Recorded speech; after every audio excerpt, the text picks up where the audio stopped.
What's going on, guys? Welcome back to BMTV's Off-Grid Survival. Today's video is about using recycled styrofoam cups as my seed starters. I got styrofoam cups, been saving them up, and I started with a few seeds that I just got. I planted some old seeds earlier this season and they didn't come up, so I got all fresh new seeds. And I got two of these Tupperware storage bins, the clear ones. What I start doing, you take the bottom of the styrofoam cup and you put 3 or 4 holes right here around the bottom. This allows for the drainage of water so the seed won't drown in the cup. So you need the drainage. Instead of labeling each cup, I just made a little diagram of the bin because I'm gonna plant different type of seed in each row. So I just wrote down what I had in each row. I bought some seed starter soil because the soil that I had, it's got grass seeds and old seeds in it. So I wanted some fresh soil so I know only what comes up is what I planted.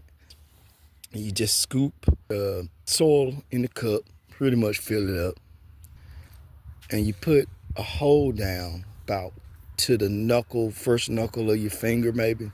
The best way to do it is put 2 or more seeds in, because you don't want to plant just one because it may be a dead seed.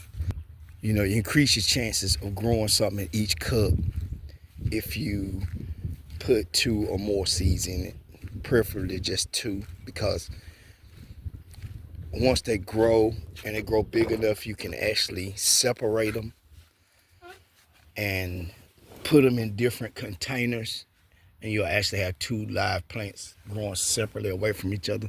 You don't want to leave them in the cup or leave them growing together because they'll be fighting for the same nutrients, and either one of them will die or both of them will be stunted their growth.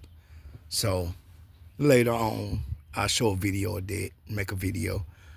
You just take them out and you separate the 2 and plant them separately, and you have 2 plants. For each row of 10, I got 20 seeds planted, 20 plants. After you put them in the cup, just lightly, push the soil over it. You don't want to mash it down because that'll stop the plant from coming up and the roots from going down. So you don't want that tight soil in. It'll settle in sooner or later once you add the water. And I put them in the containers, and at the bottom of the container I put just enough water to reach up to where I created the holes at. Once I cover them, the water from the bottom will evaporate and the water from out will evaporate, and it'll collect on the glass on the ceiling, and then it'll rain back down on the plants. So it'll kind of keep a little small environment to create its own rain. But you don't want to fill it up too high. Just leave it down there. I won't have to water it. It'll just keep recycling the same water in and out. And the only time I have to open it is when I start seeing plants. And I put them out, and I found a great place to put them. I found this pallet, and I just laid them in the pallet, and I put a piece of plexiglass over top of each one.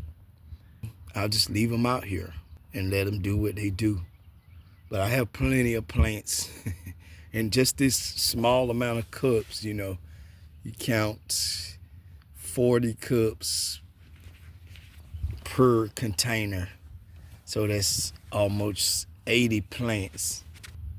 And that's a lot of plants. I'm gonna give a few of them away because you really don't need as many as you think, like 2 or 3 cucumbers plants or 2 or 3 tomato plants up. You'll be loaded down with tomatoes. But I planted cherry tomatoes and regular tomatoes because the cherry tomatoes seem to bloom and ripen long before the plants that grow the big tomatoes. So I have I can eat cherry tomatoes first, and then by the time the big ones grow, I can eat those. Well, that's about it.